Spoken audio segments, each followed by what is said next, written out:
I steal from the self-serve checkout, trust tomatoes do as gourmet because I'm not buying the buying, and I'm also doing half the work as their employees. So. Yeah, that's not a secret because everybody does that. Yeah.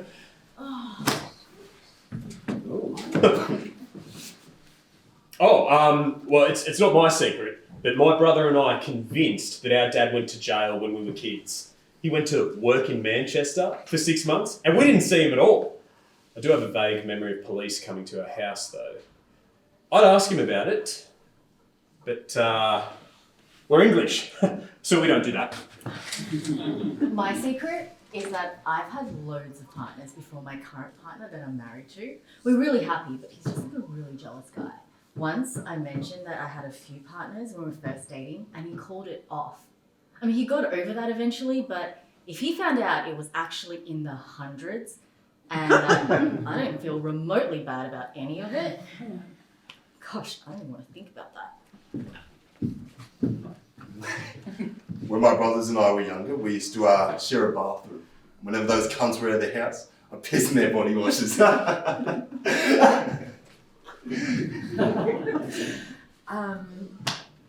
feel so ashamed. When my son was born, I was so bitterly disappointed that he wasn't a girl. And everyone kept saying things like, oh, it's amazing how it doesn't matter when they're born. You know, a healthy baby is all that matters. But it did matter, and I didn't just get over it. I mean, I love my son, but I can't stop thinking about what should have been.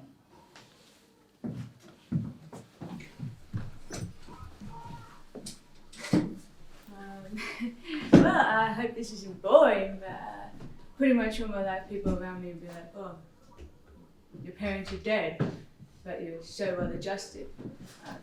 I guess in a lot of ways I am, you know, I've always had a job, and from the outside I look like a super functioning human being, but I guess that's my secret. It's clear to me that this isn't working. For instance, online shopping, that's my new drug of choice. I finish work and then I feel like shit, and then I feel the need to buy something to cover up how I feel.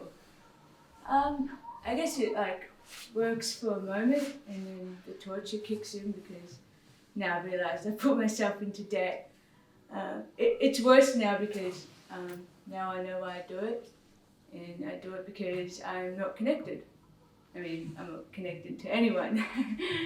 I mean, I've got a gorgeous foster family, but my sister's such a bully that I even feel disconnected to them too. So, yeah, I guess this all has to do with my mum. My mum, I just missed this connection with her, and it's gone forever, and I'm never going to have a connection like that again. So, yeah. I guess I was always like that. Like, when I was younger, I used to party a shitload. You know, every weekend it was just like GHB, MDMA, anything I could just get my hands on just to be off my face, right? I mean, there's even photos of me out in the cold in this car park, right? And all my friends are around me, and they just got their thumbs up, and I'm just like passed out. And yeah, I mean, I woke up in this nightclub once with this weird man sitting over me, right? I mean, he didn't touch me or anything, but it just felt like I was always putting myself in dangerous situations, right? I mean, he didn't, you know, assault me or anything. I'm just saying that I must have had an angel watching over me. Because I just wanted connection, and that's never changed. So yeah. Eventually I stopped with the drugs, and then I got a bit depressed, and then I just turned to alcohol. I guess because alcohol is more socially acceptable, I don't know. And it was just alcohol when I went to the UK. And then I came back, and then, yeah, I've also got another thing, an addiction to men who have no intention of loving me. I guess that's got to do with my dad, you know, dealing with him pushing me around before he died. But yeah, I'm sorry, I don't know how to make this funny. Like I said, I'm grateful for you for listening, I don't know how to make this funny. Anyway, I guess it's hard, especially at night, because I feel like the voices have more room, and it feels more real, and there's no distractions. I just look at those people who easily have friends and lovers, right?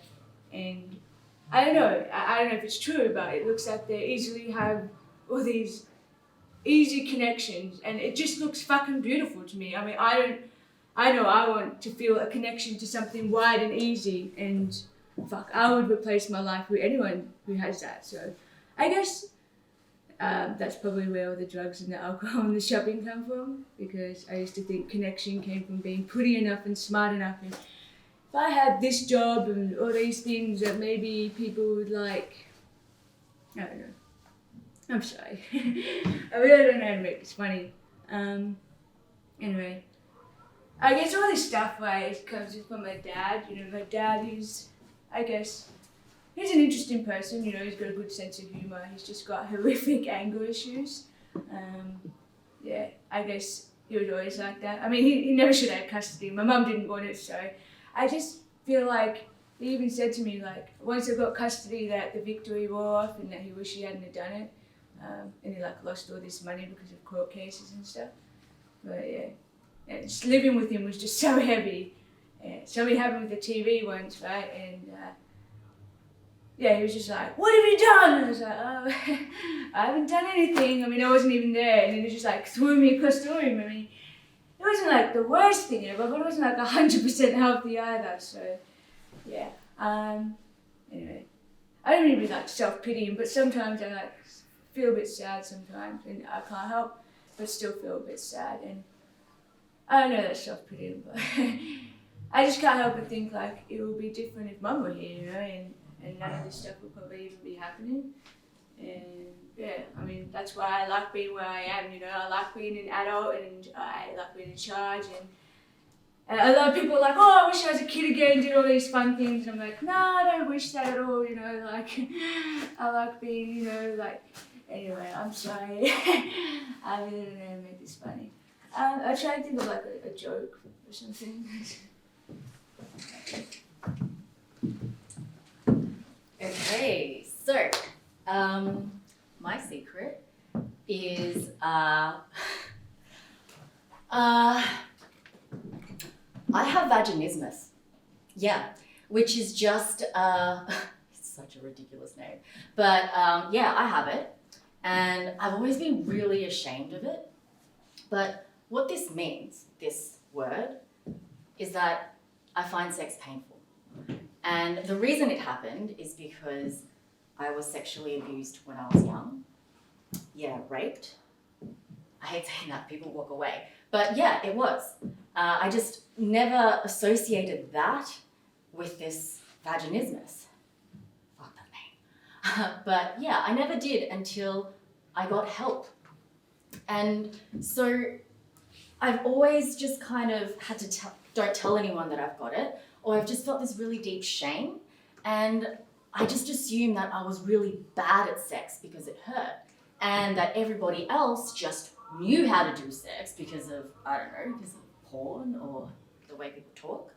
And yeah, and so I never told anyone and just assumed everyone is incredible at it and they never stop. But yeah, I realized that actually it's really fucking normal, but we just don't talk about it, so it feels abnormal. And I've always had to be kind of out of it to have sex, or, because you can't do that forever, I've just sort of avoided relationships altogether. Or worse, I've hurt really innocent men who figured it out and tried to help. But because I just felt this really deep shame, I've just sort of had to be on my own and not figure it out. Anyway, I'm going to tell you how I found out I had vaginismus. I don't know if this is going to be interesting to you.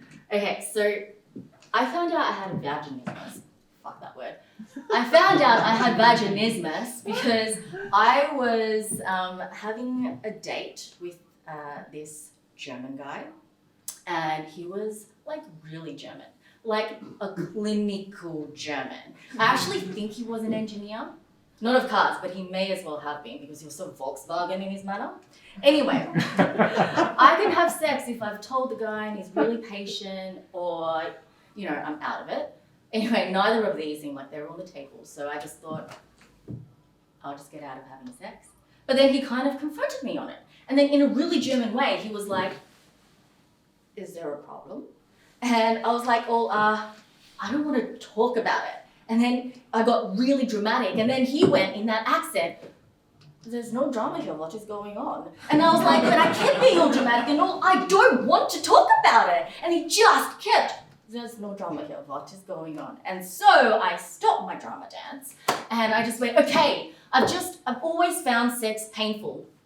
And then he goes, is it mechanical? And I went, what? What the fuck do you mean mechanical? I'm not a fucking Volvo. And he's like, no, let me see, is it mechanical? And I'm like, what? Shut up.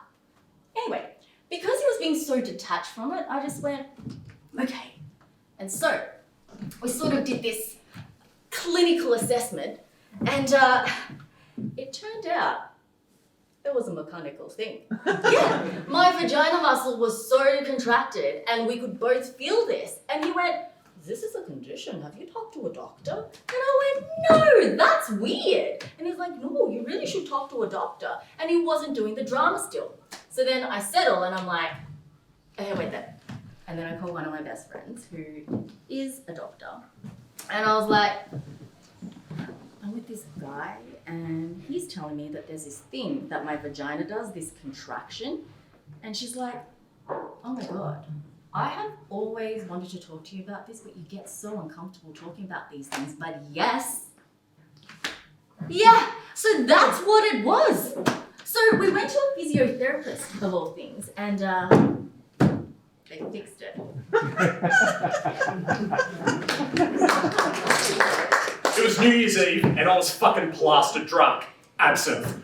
I was at a farmhouse in a regional town, a little farmhouse, and they had a massive long driveway which sort of spiralled down into this little homestead. And anyway, it was my mate's house and they were having a New Year's party there. They're sort of known for having New Year's parties and what have you, so that was really cool. Anyway, I kept drinking absinthe, which was really bad because I don't remember much. But I do recall there were like 30 people at this party. And anyway, I wanted to see the first sunrise of the year because it's been the first year out of school. And I thought, well, what better way to start off the year than to check out the first sunrise of the year? So everyone was still asleep. I was still super drunk. And I'm like stumbling around all over everyone. And I like step over people and then I step on this dog and it yelps. And I'm like, shut up. And then anyway, I like move out into the lounge room area and everyone's still like moaning about and whatever. And then I just climb out up onto the roof. And I get up on the roof and I'm like, yeah, this would be a nice moment of quietness, a moment to really take in the day, a moment to really be present with life and where I'm at, you know, like real introspective and shit. And anyway, and so I get onto the roof and it's this corrugated plastic stuff over the top of the veranda before you reach the roof. Anyway, looked pretty sturdy, so I just walk across it. I didn't stick to where the support beams were, and I fell through the roof and crashed onto the ground, and I'm like, fuck! I didn't break anything, but I was drunk and I'm panicking now because I made this large noise, and so I grabbed my keys out of my pocket and I'm like, I just need to get out of here, and then I get into my car and I'm still blind as, but I'm just like, I just need to get the fuck out. Just get the fuck out of here, because that was the only reasonable thing to do at that point. And then anyway, I get into my car and then I reverse into 4 other cars going up the driveway, sideswiping all 4 other vehicles. But I didn't see that because I was so blind. So yeah, that woke everyone up. And instead of seeing the first sunrise on New Year's Day, I ended up being charged with vehicular negligence, driving under the influence, and damage of property.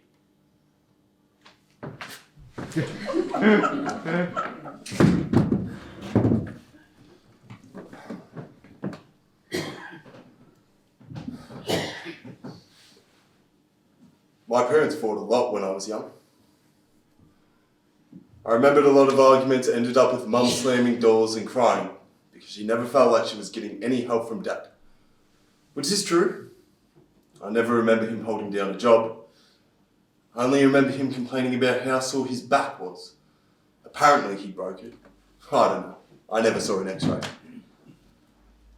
Dad reckoned it helped in other ways though, like putting the car in neutral when we were going down hills to save petrol. When my parents were together, I remember Mum just being so frustrated because of my dad's apathy. He always seemed so vacant, like he didn't exist or we didn't exist. Maybe both. Then he was gone for a few weeks. One day Mum got a call from our gran, Dad's mum, saying that our dad wasn't going to be coming home and that he'd be staying near Sydney. The next thing I remember is Dad appearing about a week later and sitting my older brother and I down on our lounge room. I remember him saying, "I'm sorry. I won't be there to watch you both grow up." And then he left. About a year after that, Mum was exhausted from looking after 3 kids by herself and she had a mountain of debt. I remember getting hampers from St. Vincent de Paul Society, canned food tubs to get through the week. There was even talk of moving to a local caravan park because it was cheaper rent. Mum tried as hard as she could, but the debt kept piling high.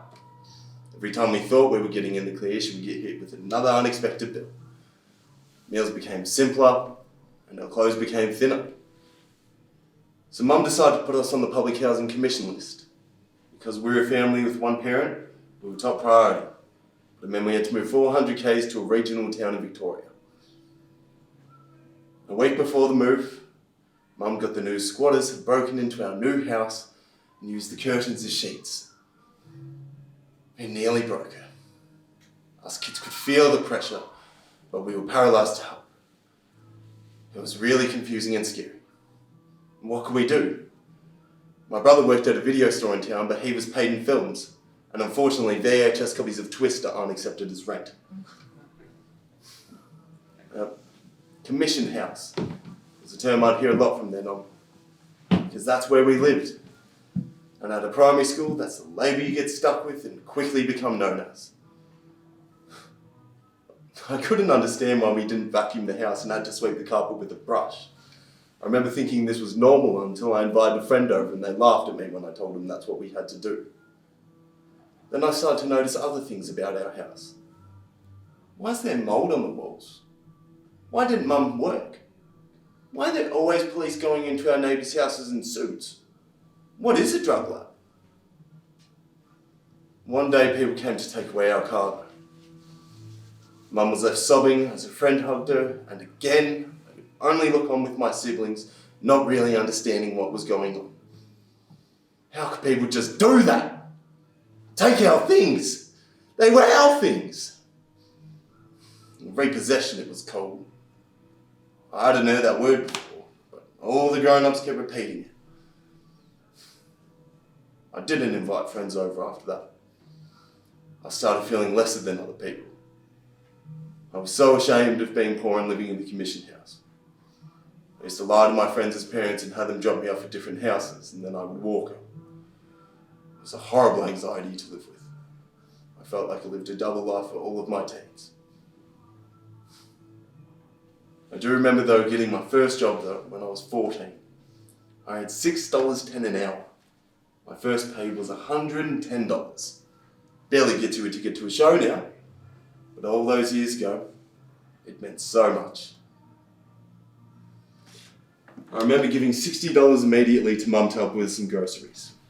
She was so thankful. Slowly, the debt receded, the savings got bigger, and I helped Mum get a home. Finally, she has some security. So when I see people now who appear to be in a similar situation as to what I was when I was younger, I recognise their struggles, and I do so with no judgment.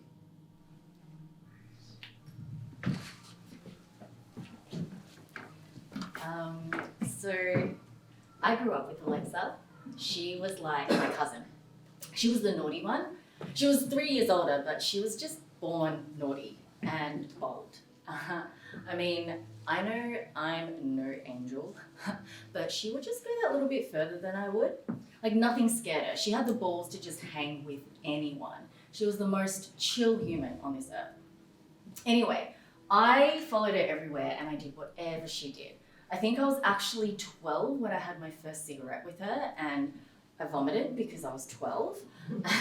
But I was just so happy to be with her. Anyway, we went to Maya one day and I really wanted this pair of like really sexy, little bikinis. And she was like, "We're pinching 2 pairs."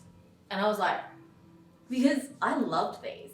Like they had the little chains on them and they were in all the magazines. And then they had the little golden chains like right there. And I was like, love. Mine was like a brown color and hers was white because she just had a really hot hot body. Anyway, so I was like, wow, okay. And so we went to the dressing room and we were in the same tiny little dressing room and the woman's fussing around outside and she's like, you girls right in there, how are you doing for sizes? And she's like, nah, we're good. As she pulls out this penknife and then she just jacks the tags off. Oh my God, it was too much. Like she was like out of a movie. Because then she goes to me, she goes, put them on and let's go. And we went. And my heart is racing. I think, oh my God, we're gonna get caught and I'm gonna get thrown in jail. But she's like, follow me. And she had taken in all these other clothes and she just dumps this heap at the girl at the door and we left. And yeah, the thing is, I still feel really guilty about it because they were really expensive. And my dad, he would have killed me. He works for the police. And yeah, I guess that's why I'm talking about it now because I feel like it's the only way I can have redemption. God, I hope he doesn't find out. But I loved her. She passed early, breast cancer. But boy, did she know how to live. Yeah, so I was working for this brand and I was doing huge days at the Grand Prix. And anyway, this girl that I worked with invited me back to her beach house, which was this lovely big house. It was a mansion, actually. And anyway, I didn't pack accordingly, like I didn't have any warm clothes. So I just went into the cupboard of the room that I was staying in and there was this lovely big jacket in there. Like it was like goose feather and what have you. And anyway, so I put it on and I go downstairs and then she's just like, wow, nice jacket. And I'm just like, yeah, thanks, I just got it from upstairs. And she laughs and she's like, oh, no, like, where'd you get it from? And I'm just like, oh, this place. And yeah, and then a few days passed and we left and God, I love that jacket so much. Like, this is so bad. I just took it. Yeah, so like, fingers crossed. Hope they don't find out. Hope so.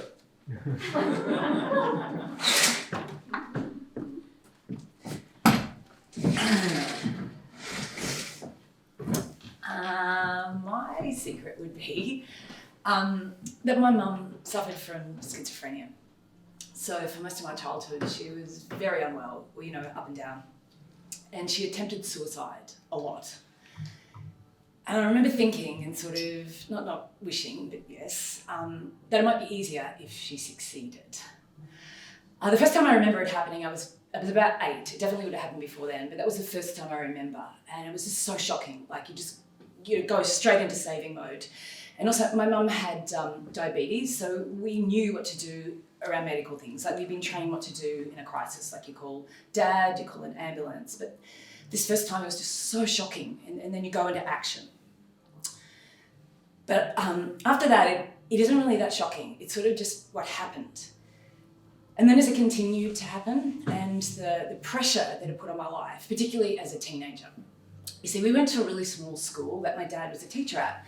And so at lunchtime, my dad would go home and check on my mum. But if my dad wasn't able to, it was sort of like my responsibility to go home and see if she was like, you know, alive and, you know, wasn't doing something nuts. Because she would do loads of things. Like she would, I remember we'd get this calls from my friends' parents who owned a service station. We lived in the country and it's saying, Pam's just wandering around the front. Can you guys come and get her?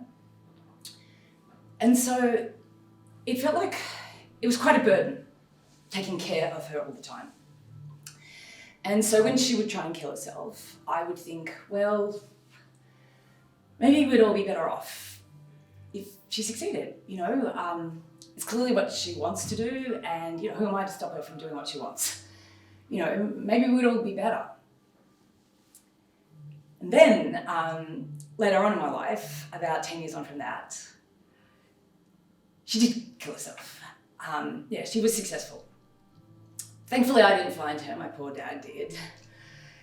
And so I suppose my secret, my secret definitely, the secret definitely is the shame that comes from the fact that I wished that she would kill herself, and then when she did, all I felt was that I was wrong.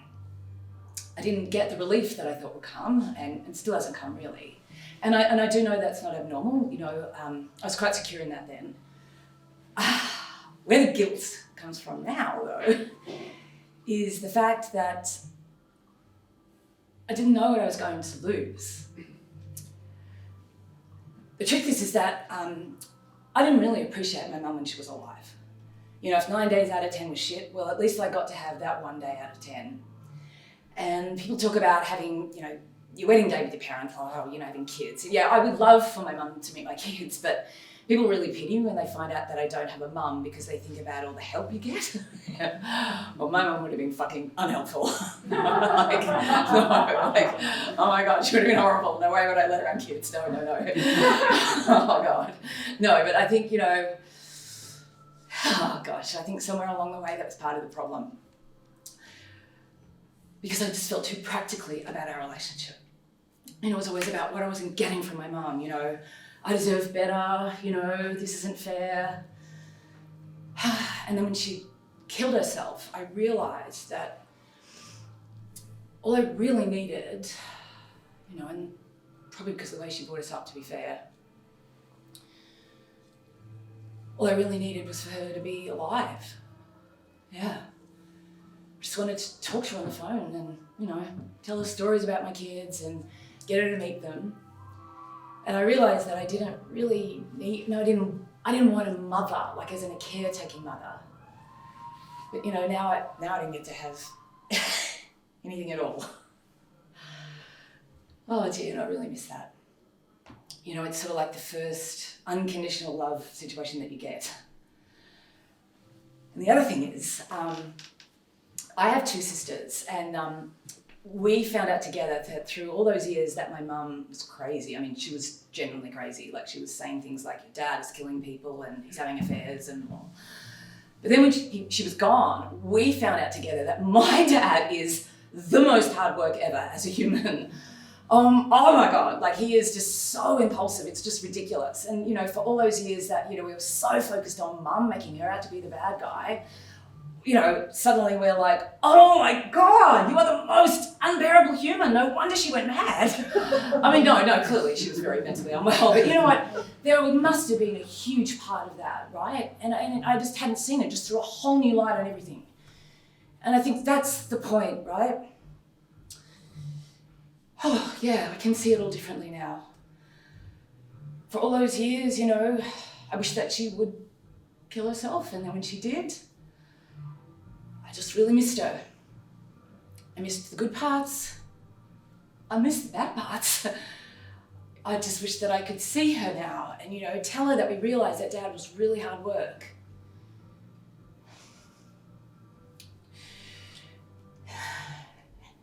And thank her.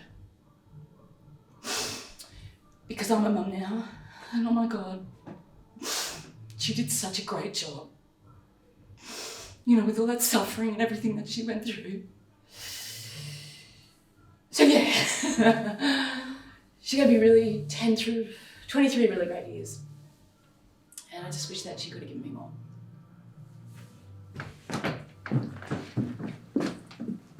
I killed my brother. Fish! By accident when I was 7. I had one of those little chemistry kits and I put the solution in the water. I'm sure I've done way worse things, but because it happened when I was 7, it still feels like something I could go to hell for. Yeah. On my last day of working at a very prestigious golf club, which I worked insane hours for, I drew tiny penises all around the building. 18 in total. One for each hole of that woeful workplace.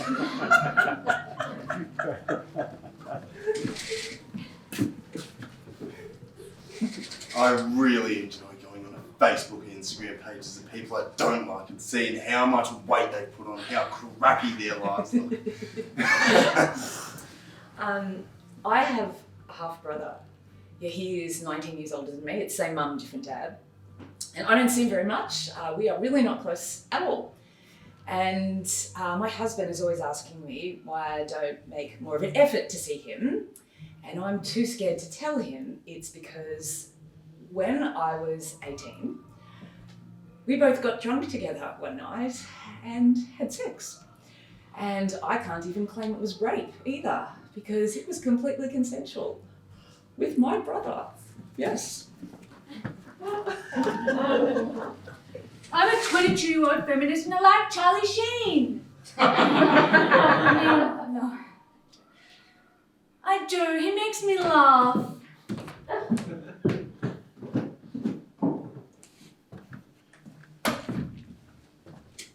My beautiful wife and I fell pregnant for the second time, which can only mean one thing: home renos. When your family of 3 and 1 fur baby is about to be a family of 4, you need to extend.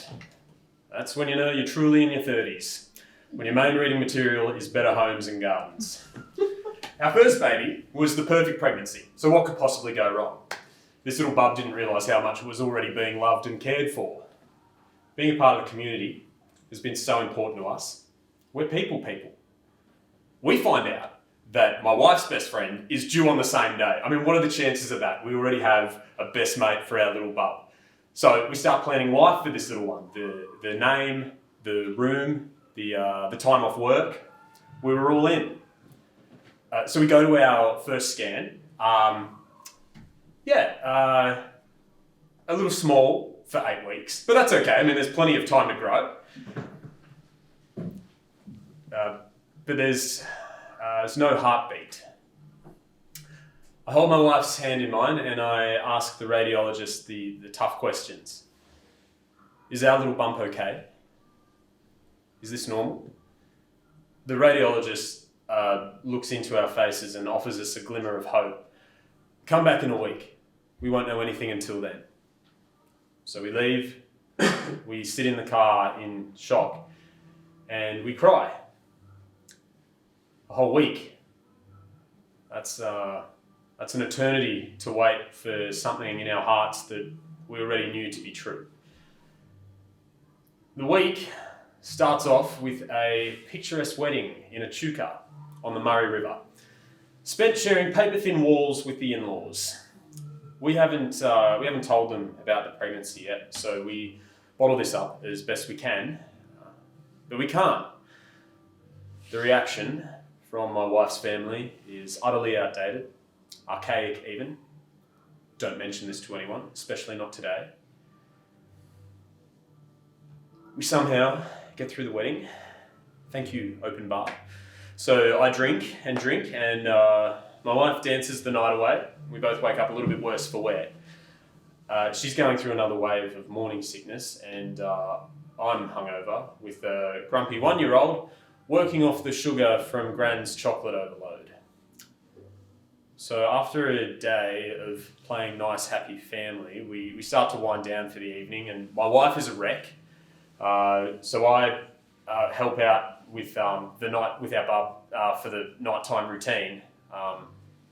Bath, success, nappy time, and he's crying. Please not today, Paddy. Please just be a good little boy for Dad. There's this amazing thing that happens when you have a young child, and that is that people appear from everywhere offering unsolicited advice on how to raise it. It's truly astounding. Grandpa, what did you do wrong? Grandma, he didn't cry when I put him to sleep. Uncle, don't you need to give him some milk? Me, everybody just fuck off. Social pleasantry rules are broken, and I've offended everyone with my sour mood. Of course, the aunties and uncles don't know what we're trying to hide. They just think we're hungover. So we head home, back to Geelong, where the week progresses with work, parenting, Netflix, and bed. And like zombies, we crawl to our appointment on Friday at midday. The old radiologist, he's rough handling his tools as he's delivering us the news that we already knew to be true. We leave the clinic into the car park before the weight of the world comes crashing down on us. We're just kind of just paralysed with exhaustion and disbelief. It's like time just accelerated and slowed simultaneously. we collect ourselves. I can't remember how, but we call our doctor to find out what to do next. We can't book the operation until the following Tuesday, which is 4 days away. That's 4 days of Lily cocooning death. I'm just a tomb for my baby. She said that to me. I'll never forget it. So I call my parents in tears for help. They're like 5 hours away, but they come down as quickly as they can. Lily's mental health is now at breaking point. She just needs it gone, so her body realises that it's dead, and stops the morning sickness. We're just so tired. We're devastated, and we're grieving. This beautiful little lump that we were told not to talk about, this secret that we were instructed to keep by Lily's parents, it's gone. So we speak loud and clearly now with everyone.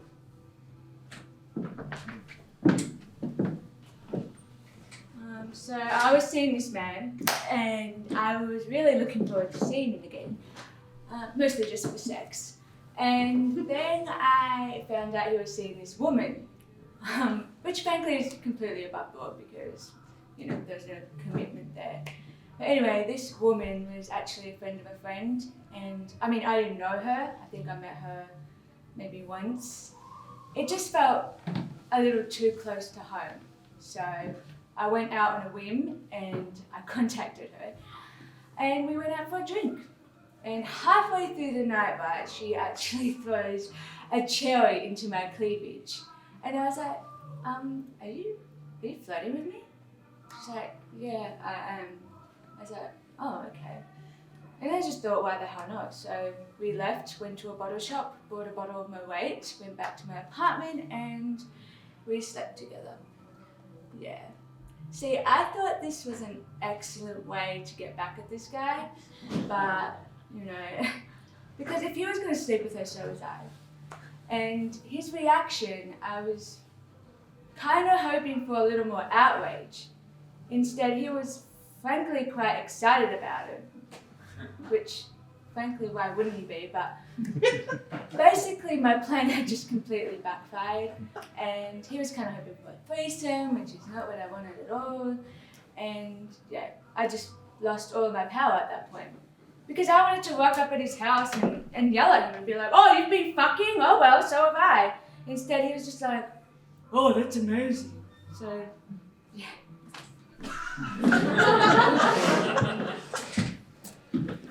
Secrets? Yeah. Which one? Yeah, the big one in our family would be sexual abuse. Yeah, that happened for 3 years. It was my brother. And yeah, my mum didn't know, no one in my family does, and I won't tell them because my brother would commit suicide, and I'm not going to give him the glory of doing that. But yeah, he remembers, and that's his punishment. Yeah, I had to make an amends to him. I'm in AA, you see. So I made an amends to him because in my drinking, I did some stuff to hurt him, mostly just stole from him. Not a lot, but yeah, it matters. Anyway, I made my amends to him, and he burst out crying, going, oh my God, it should be me making my amends to you. So he knows. But you know what? I believe in karma. And that guy has had a horrible alcoholic life. So yeah, I think it all comes back. When I first graduated from drama school, I did a lot of touring around regional Australia, going to far out remote places and performing at different schools and things like that. And this was very shortly after my first breakup.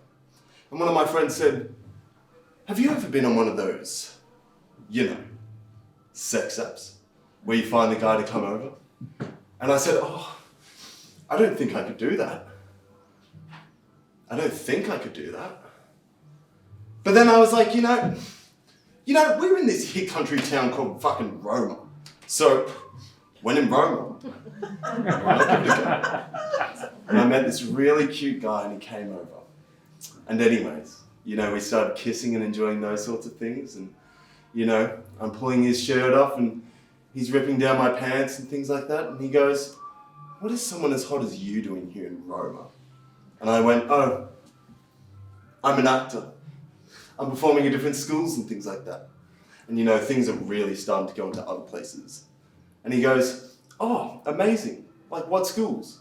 And I went, "Oh, Roma State High School." And he stops and he goes, "Oh, that's cool, because that's where I go to school." And I went, "Oh, you've got to be fucking kidding me." And he went, "No." And he went to turn on the light and I just put a pillowcase over my head and I went, "No lights on, you have to go right fucking now."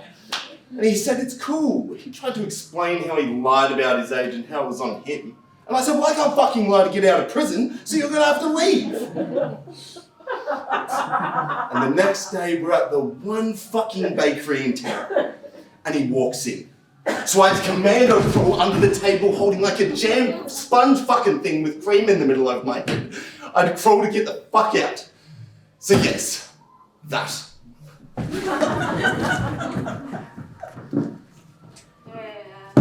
My auntie, right, she was actually a successful fashion designer.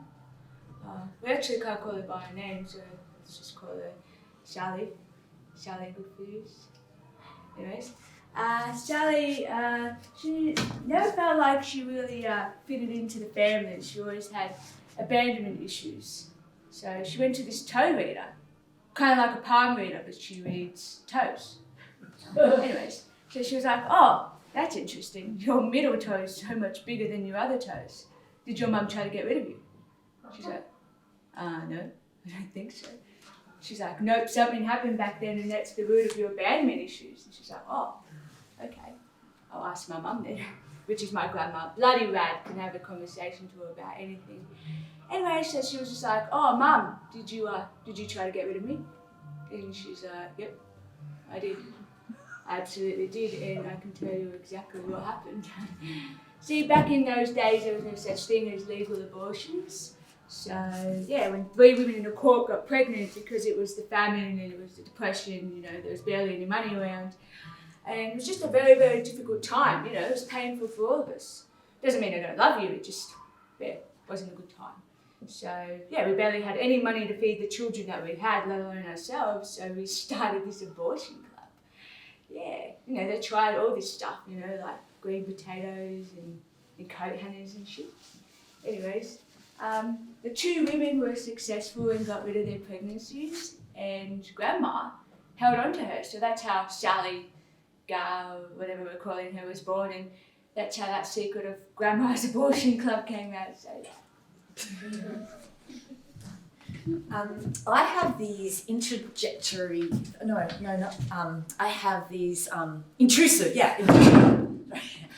I have these intrusive thoughts, like whenever I'm like in a really big meeting, or like sometimes when I'm in a queue at Aldi, my mind will go, "Don't say big black cock. Don't say you have a giant anus. Don't say lick my dick, vagina, cock and balls." Like, you're so relentless. I don't even know how to stop it. In fact, I can't. I probably should see somebody about it, but how do you even start that conversation?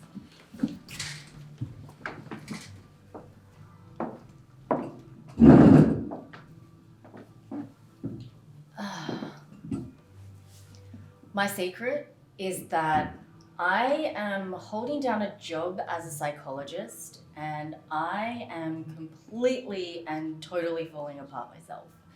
And I feel like a complete fraud, because you know how they say you need to put your own life jacket on first? Well, I can honestly say there are times when I have no idea where that life jacket even is. Yet here I am helping others while I myself am completely drowning. Being a practicing psychologist has been one of the most difficult things to reconcile with being like this unwell. Because when you have a certain label professionally and you're supposed to have it together, well, when you don't, it's hard. And for me, I have this tiny box, and for the longest time I've had these secrets just wedged in there. And it's terrifying thinking, oh my God, people might realize that I myself have mental health issues and it will invalidate everything that I'm doing. And I know I should stop. I should stop and get well, but it's not what I do. I've always felt less than everyone. Always felt this pressure to succeed, to be at this level. My family, they're really driven, and you have to be the best. You have to be higher than everyone else. And so I can't quit. It's not what we do. And it's hard, this drive. I mean, it's helped me succeed. It's also made me very, very focused. And yeah, maybe not in a good way. I've always had to stand out, and that can be a lot, especially on a young one. I wasn't going to tell you this, but I experienced sexual abuse from an uncle when I was a child. Yeah. You talk about secrets. Well, that was the family secret. That's at my core. That's in that box. And the worst part of sexual abuse in my culture, both in and out of the family system, is that you don't talk about things like this. You talk about things like achievements, academic achievements. And so I kept that secret for a long, long time. Well, I told my mother. She just told me to tell no one. She's the one who sent me to boarding school. She just removed me from the situation without any support. It was always, you can't tell anyone, so she just knew to get me out. And it wasn't until I started to reconcile these assaults as being where the damage started, because that's what they were. That was when the journey of healing started with me. Owning up to that secret and talking. When I told my sister, she was horrified. She was like, why didn't you tell me? And I was like, because I swore to Mum that I wouldn't, even though my mum passed when I was relatively young.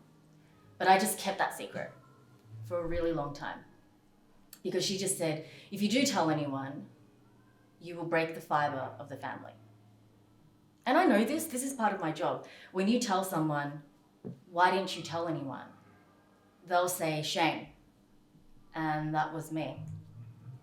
I was worried that I would break the family, and so I just kept that secret and broke me instead. Now, I'm going to tell you, what am I doing? Okay, so this is a really big secret, because as a conservative woman, I should not have these secrets. But yes, I have started to get into BDSM as a form of escape. Yes, because I got into BDSM because I can be a dom and I can control everything. Yes, because of all the secrets that I've had, I felt that I had no control over. Yes, this was a way for me to control something. Sometimes I wear a mask. I got it just in case someone took an image or whatever, and you can only see my body. And it's weirdly, really, really freeing, because you don't think there'll be any consequences because no one can see your face. And I find it so exciting, this BDSM stuff. When I was growing up, I was told it was sinful, it was demonic, but it's not. We have fun, and we laugh, and I've met so many cool people that I'm still friends with. Yeah. All right, now I'm telling you everything. So I experimented with a woman recently, and that is a massive secret, because I never thought in a million years that this would be something that could happen, but it happened a lot. What am I doing? That's why I love this stuff, because it's regulated environment, and With BDSM, you can have your secrets out and it's okay. It's in secret in these places, but no one judges you. And that's what I found in BDSM. There is so much acceptance. You, sit there in the corner. I don't need you to take your mask off. I'll still come to you and I'll talk to you and find out about you, who and what you are, what interests you. When I'm there, I'm showing up as the real me, or a huge part of me. The shadow me, the one that went to ground and I belong. Yeah, so I went to Brazil a few years ago, just backpacking around South America. It's pretty fucking sick. We were told it could be pretty dangerous because of all the favelas and whatnot, but fuck it. Favelas are like the ghetto of South America, but apparently a lot more violent. We went to them during the day and it seemed pretty harmless, but it's a bit unsettling, so we didn't stay too long. Later that night, we went to this nightclub, and you know, it's pretty full on. Pumping house music, people everywhere, drugs just being taken out open on the dance floor, drinks are flowing. It's cool. Chicks just started dancing up on me. And you know, that's pretty cool. And you know, I'm down for it. And you know, she's sort of grinding up on me, whispering something in my ear. I don't speak Portuguese, but sounded hot. And I thought to myself, oh yeah, we're on here. This is going to be good. And so anyway, we get into this taxi and she's taking me back to her place. It's a pretty long journey, which I didn't notice at first because we were going out in the back seat. But yeah, we get out of this taxi and I noticed we're sort of in a similar place as to what we were that day in the favelas. And I thought to myself, oh, shit, it's a bit, bit how you going. Anyways, we get into her house, which ends up being this really large open space. And I thought to myself, oh, she probably lives pretty frugally. I get it. No worries, chica. And then anyway, she tells me to wait right here. She speaks English now.